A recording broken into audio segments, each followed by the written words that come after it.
Paz do Senhor, meus irmãos, tudo bem com vocês?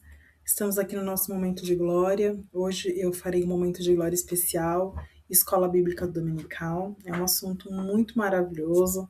Esse trimestre nós estamos falando sobre a Trindade, Deus Pai, Deus Filho e Deus Espírito Santo, e a ação desse Deus maravilhoso nas nossas vidas e sobre as nossas vidas.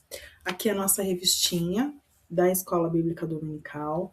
Já convido você a se inscrever no nosso canal, a compartilhar esse vídeo, deixar seus comentários, as suas dúvidas, para que, se eu puder auxiliar, será um grande prazer. Também convido você a se inscrever na Escola Bíblica Dominical da tua igreja, independente da denominação. Provavelmente, certamente, na tua igreja deve ter algum ensino teológico, algum ensino da palavra de Deus, e é de suma importância, de grande importância, que eu e que você tenhamos fome e sede da palavra, que eu e você tenhamos interesse em aprender a palavra de Deus. Eu vejo hoje que crentes, servas do Senhor, têm dúvidas básicas, dúvidas de encontrar um livro, de pronunciar sobre um livro, do que é epístola, do que é livro, do que é carta, que é uma epístola. Então, isso são coisas que nós aprendemos assim, na escola bíblica dominical, conversando com o seu professor, com a sua professora, com o teu pastor, e eu acredito que você possa elucidar, né? Então, não é nenhuma vergonha eu ter dúvida, você ter dúvida, e é para isso que existe aí os professores, para isso que existe essa escola, que é a maior escola do mundo, uma escola que a gente nunca vai ter o diploma de que aprendeu tudo, porque nós estamos aprendendo aqui na Terra e nós chegaremos no céu e teremos muito ainda que aprender, que descobrir do nosso Deus ali com Ele. Então é importante que você tenha essa vontade de aprender, essa vontade de entender. Poxa, a Bíblia tem quantos livros? Quantos livros no Velho Testamento?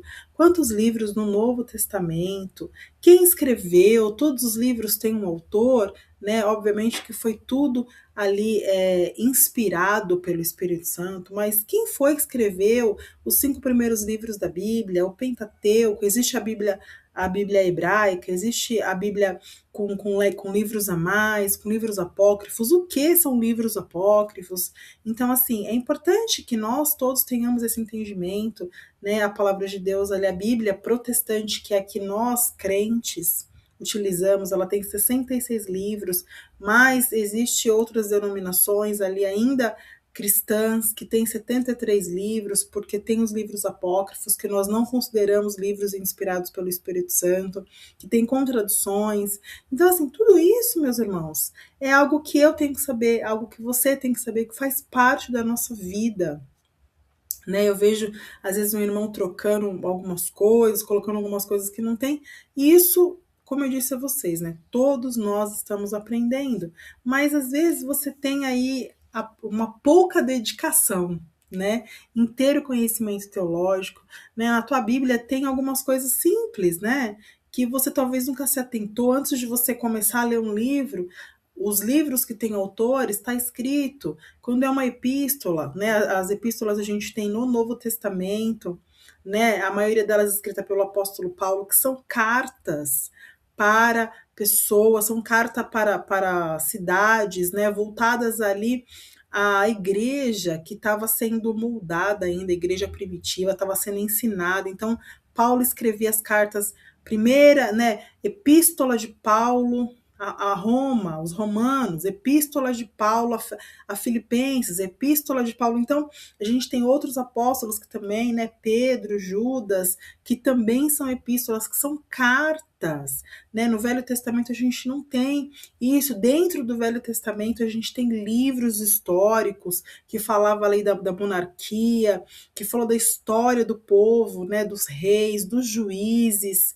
Nós temos livros poéticos, como o livro de Ruth, livro, né, que conta ali história de mulheres, histórias que auxiliaram muito, né, nos ajudam, nos encorajam, livro de cantares, de cantares de Salomão, nós temos o livro de Salmos, né, então tudo isso, meu irmão, é uma questão da gente parar, estudar, ler, né, e como eu disse, todos nós falhamos, eu com certeza, às vezes eu fico vendo os meus vídeos antigos, eu falo, puxa, poderia ter feito melhor, poderia ter falado de uma outra forma, ou então, olha, eu errei nisso, teologicamente eu errei, porque, né, eu procuro sempre aprimorar o meu conhecimento, e com certeza você deve ter pego alguma falha aí em algum vídeo, de alguma posição que eu coloquei erroneamente, e eu tô aprendendo, meus irmãos. Mas o que eu tenho que fazer? Buscar. O que eu tenho que fazer? Estudar. E você também. Hoje eu tô falando tudo isso por quê, Van? Porque a gente tá numa aula. Hoje é a aula de Escola Bíblica Dominical. Essa aula vai ser dada no dia 22 de fevereiro, no próximo domingo. Não sou eu que vou dar aula na minha igreja, mas estou compartilhando com vocês, já estudei. 22 de fevereiro não, 1º de março. É que eu vou começar a dar aula anterior. Então, por que eu tô falando isso para vocês? Porque nós estamos numa aula e eu, como professora, com toda humildade, que eu tô aprendendo muito ainda. Então, eu acho importante, assim como eu falo para as minhas alunas, né, na igreja, para as irmãs, que eu também sou aluna, que estudem. Que estudem, que, sabe, se dediquem. Antes de falar no púlpito, se dediquem, estudem, busquem conhecimento. E aí, nós estamos falando nesse trimestre sobre Pai, Filho e Espírito Santo. Falamos de teontologia, que é o estudo de Deus. Falamos de cristologia, estudo de Cristologia, estudo. E agora a gente está falando de pneumatologia, estudo da pneuma, estudo do sopro, estudo do espírito. E é muito legal a gente falar sobre isso, porque algumas igrejas, denominações, pessoas não consideram o Espírito Santo como Deus. Só que ele faz parte da Trindade, é Deus Pai, Deus Filho e Deus Espírito Santo. E se você, por exemplo, é da mesma denominação que eu, isso está na nossa profissão de fé. Nós acreditamos na Trindade, nós cremos no Deus Pai, no Deus Filho e no Deus Espírito Santo. Então é importante que você, às vezes você está numa congregação, está numa igreja que você não conhece o que a sua própria igreja acredita, o que nós professamos como fé, né? Nós temos aí usos e costumes que não é doutrina, e nós temos a ordenança que está na palavra de Deus, a qual nós cremos, que é o batismo e que é a Santa Ceia, que são ordenanças da palavra de Deus, e que nós, que estamos nessa denominação, eu sou da Assembleia de Deus, do Ministério de Belém, mas eu não estou falando eu estou falando com pessoas, com homens e mulheres que têm fome e sede da palavra, querem aprender assim como eu, mas eu estou falando na minha denominação, e nós temos uma profissão de fé, e nós cremos na Trindade, então é importante que você tenha esse conhecimento da onde você for, da denominação que você for, que você entenda o que aquela denominação acredita, e se você compactua com o que aquela denominação está falando. Amém? Semana passada, no domingo passado, que foi no dia 22, nós iniciamos a pneumatologia, falando sobre o Deus Espírito Santo. E é uma matéria maravilhosa, e algumas pessoas falam, inclusive, que o Espírito Santo, ele só começou a agir ali a partir de Atos dos Apóstolos, capítulo 2, que veio a descida do Espírito Santo como um som veemente impetuoso e encheu aquela casa, encheu como que línguas de fogo repartidas, mas não, o Espírito Santo agiu plenamente no Velho Testamento. No entanto, nós temos o Espírito Santo agindo de forma gradual, se eu posso dizer assim, e em algumas pessoas. E nós temos no livro de Joel a promessa que o Espírito Santo desceria sobre toda a carne, que foi cumprida na inauguração da igreja primitiva em Atos dos Apóstolos, capítulo 2, onde todos tiveram ali a descida do Espírito Santo, e o Espírito Santo, ele passou a morar em nós. Cristo, antes da sua ascensão ao céu, ele fez uma promessa, queria enviar o outro Consolador, uma vez que o Espírito Santo é Deus, e que ele iria fazer morada em nós, estaria conosco nos consolando. Então essa é a base da pneumatologia, essa é a base da nossa crença, do que nós professamos, e nós cremos sim que o Espírito Santo é Deus. E aí, meus irmãos, como eu disse a vocês, o Espírito Santo ele agiu plenamente no Velho Testamento. A gente tem Samuel, a gente tem Davi, homens, mulheres, Débora, que foram ali, que o Espírito Santo agiu através daquelas vidas, mas ele agia, trabalhava e não ficava ali como agora, que nós estamos aqui neste momento na minha casa, estou falando do Espírito Santo e eu sei que ele está aqui me conduzindo as minhas palavras e me fazendo lembrar do que eu estudei, e tem um versículo que justamente fala sobre isso, que o Espírito Santo ele nos faz lembrar, né, nos capacita, interpreta a nossa oração, e tudo aquilo que muitas vezes eu tô pregando, tô estudando, tô falando com alguém, tô ministrando a palavra, e vem tanta coisa na minha cabeça, e eu sei que isso não é algo de mim, não é minha capacidade humana, porque, né, somos como um pano de saco aí, né, nós somos falhos, mas o Espírito Santo é o nosso capacitador. E o Espírito Santo, ele tem aí muitas funções, né? Mas a gente vai colocar 3. Isso ainda sobre a primeira aula, que é consolador, santificador e ensinador da igreja, que é o capacitador. E hoje eu vou falar, já falei 10 minutos, sobre essa função do Espírito Santo de capacitar.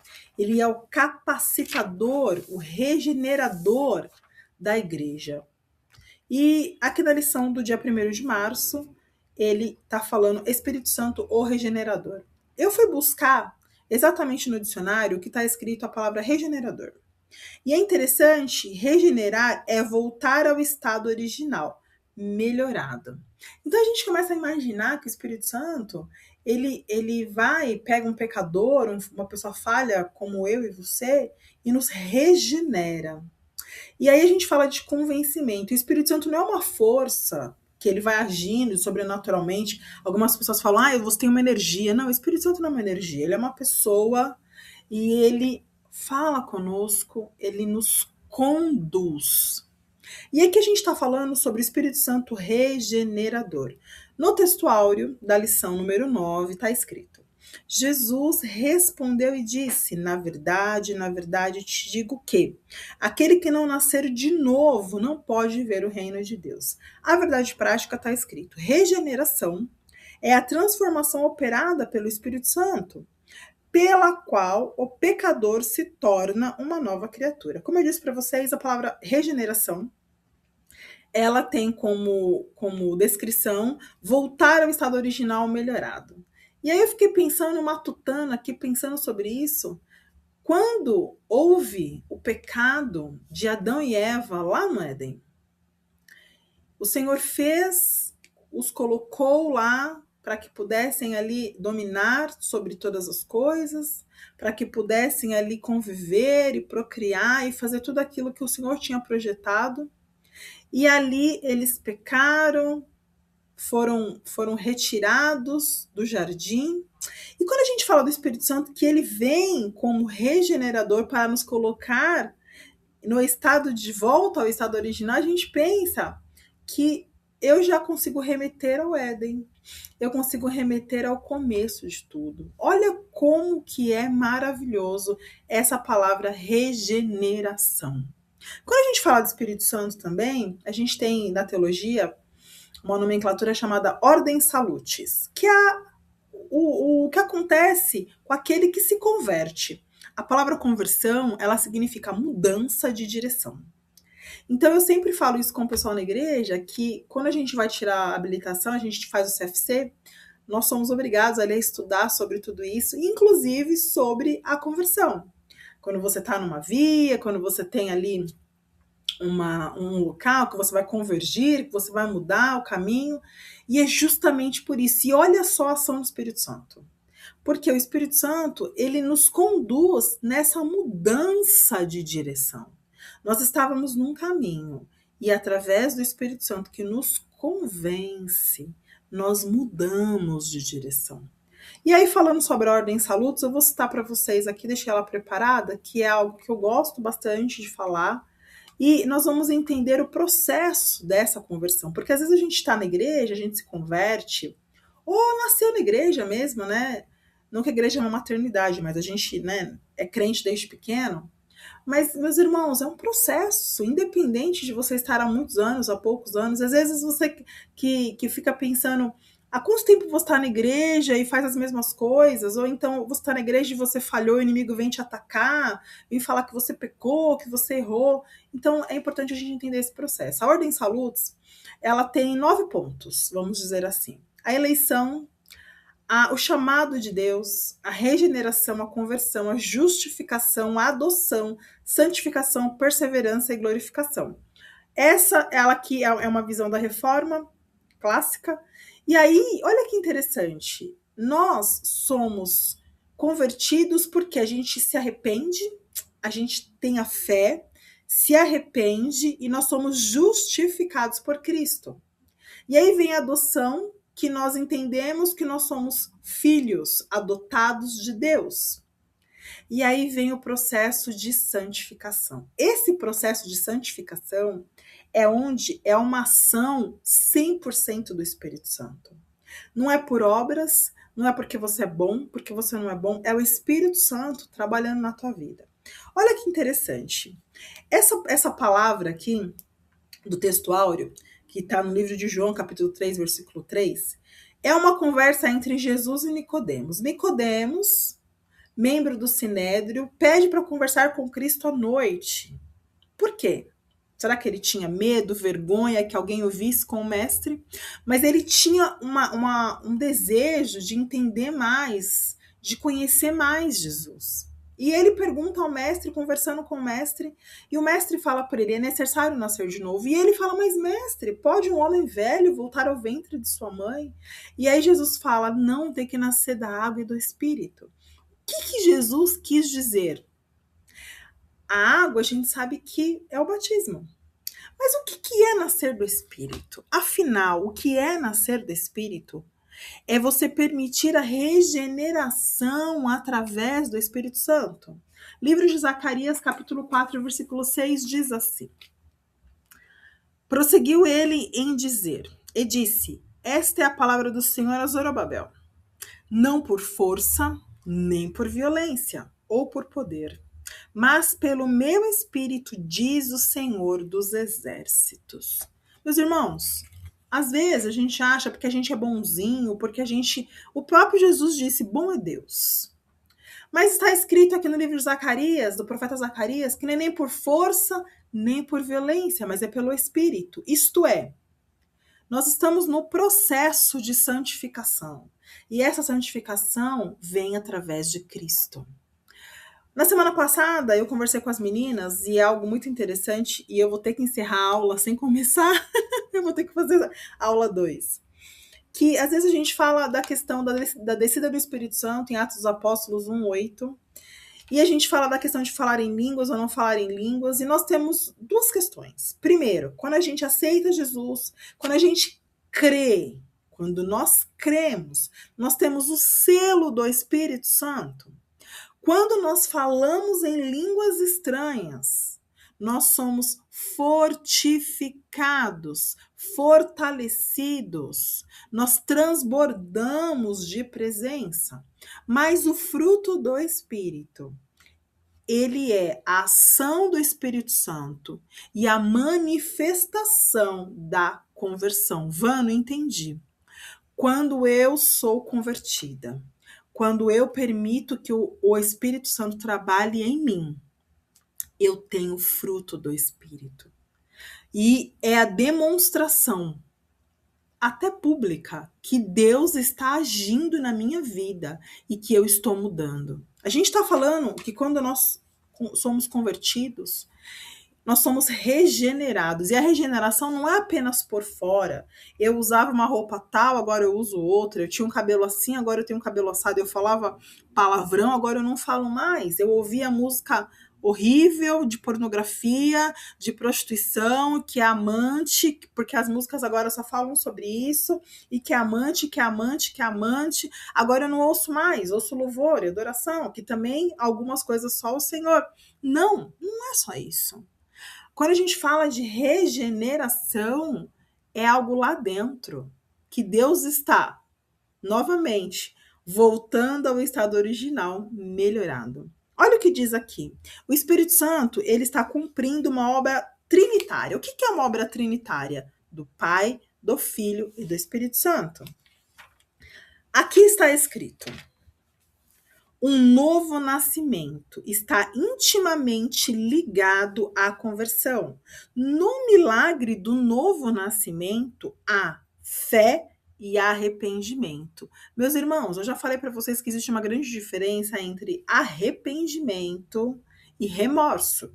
Várias ministrações que eu fiz aqui no canal, eu já falei sobre isso. O arrependimento é vai e não peques mais. O remorso é eu tô arrependida ou eu tô com remorso hoje, amanhã eu faço a mesma coisa. Que isso vira uma iniquidade, que é o pecado domesticado. Também já falei muito sobre isso com vocês. Às vezes você tá num leito de hospital, morrendo. Você fala, Senhor, se eu sair daqui, eu vou mudar. Deus, que te conhece, mas é misericordioso, te cura, te levanta do hospital. Você esqueceu tudo aquilo que você prometeu. Você esqueceu tudo aquilo que você falou para Jesus. Então você não se arrependeu, você teve um remorso. É momentâneo, não tem mudança de vida.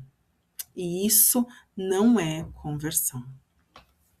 Está escrito: o amor divino é a fonte primária da salvação, não condicionado aos méritos humanos, mas oferecido por graça divina mediante a fé. Porém, isso não é licença para pecar. Quando a gente fala da graça, favor não merecido, algumas pessoas falam assim, não, eu fui destinado à salvação, eu não creio na teoria calvinista que uma vez salvo, salvo para sempre. Eu já falei isso para vocês, porque a salvação para mim tem manutenção, e se nós não vigiarmos, nós podemos perder sim a salvação. Aquele que está de pé, cuide para que não caia, está escrito. Mas nós sabemos que a salvação vem através de Cristo, é através da graça, da misericórdia, não é mérito. Não é porque eu sou boa, porque eu sou legal. Mas a salvação tem manutenção, sim. Tem manutenção. E às vezes a gente está numa zona de conforto, sem mudança, sem transformação. E isso não nos faz bem. Porque tem uma brincadeira que água parada dá dengue, né? E é verdade. Tem que estar em movimento. Meus irmãos, eu extrapolei todos os horários hoje. Mas vamos lá. Interessante que essa conversa de Jesus com Nicodemos, olhando aqui no original, está escrito, a tradução do verbo grego genete, se eu falei errado, algum teólogo me perdoe, que não é apenas nascer de novo, mas nascer do alto. Quando Cristo conversava com Nicodemos, ele falou, não é só nascer de novo, é nascer do alto. É mudança de vida. E aí a gente vai para Gálatas 5:22. Vocês sabem que eu amo falar sobre o fruto do Espírito. Fiz até uma série só sobre isso, porque eu acho maravilhoso. E como eu disse para vocês, como que eu sei que o Espírito Santo está trabalhando? Porque eu tenho o fruto do Espírito. Meus irmãos, a gente tem que tomar cuidado hoje com piada, com pensamento prostituto, com pensamento horrível, porque assim, sabe quando você faz uma piada e você já coloca uma conotação sexual? Você não é, você tem que se converter. Sabe quando você olha de uma maneira, o Senhor Jesus, já falei isso na última pregação, Senhor, e o adultério, Senhor? O Senhor falou, a questão não é nem você se deitar ou você pensar, você está adulterando. E hoje a gente tem crentes maliciosos, crentes, mulheres e homens maliciosos. Meus irmãos, nós temos que mudar a nossa vida, nos convertermos. Temos que ter o fruto do Espírito. E a gente vai lá, Gálatas. Vou finalizar, tá? Mas a gente nem começou bem a aula. Gálatas, a gente tem Gálatas 5 e a gente tem obras da carne e o fruto do Espírito. E aí a gente fala de, por exemplo, quando a gente fala da obra da carne, a carne milita, Gálatas 5, 20, Gálatas 5, 16. Digo assim, andai no Espírito e jamais satisfareis a concupiscência da carne. Eu falei sobre concupiscência há 2, 3 vídeos atrás, Eva lá no Éden. Porque a carne milita contra o Espírito. E o Espírito contra a carne, eles são opostos. Olha que interessante. E aí, nós temos que ser guiados pelo Espírito, meus irmãos. Cuidado, porque as obras da carne são prostituição, impureza, lascívia. Impureza, quais os meus e os teus pensamentos, meus irmãos? Impureza, a gente está falando de pensamento, nem saiu da minha boca ainda, mas os meus pensamentos. Idolatria, feitiçaria, inimizade, porfia, discórdia, ira, inveja, bebedice, glutonaria. Cuidado, tu come demais. E aí a gente vem para o fruto do Espírito. Amor, alegria, já falei tanto sobre isso. Amor, alegria, paz, longanimidade, benignidade, bondade, fidelidade, mansidão, domínio próprio. Isso daqui é a ação do Espírito Santo. É a ação do Espírito Santo, que é o Espírito Santo regenerador na minha vida. Meus irmãos, eu vou ter que finalizar essa aula, que eu já passei mais de 10 minutos do meu horário. Mas, medite aí. Medite no que eu falei. Vai para a escola dominical? Vai para a escola dominical. Não foi ainda? Não é inscrito? Se inscreva. Que é do céu, irmãos. Escola dominical é maravilhoso. Nos vemos na próxima aula, no próximo vídeo. Não é inscrito no canal? Se inscreve, é importante. E que o Senhor te abençoe, te guarde, te sustente, em nome de Jesus, que você venha crescer em graça e em conhecimento. Amém? Tchau, tchau.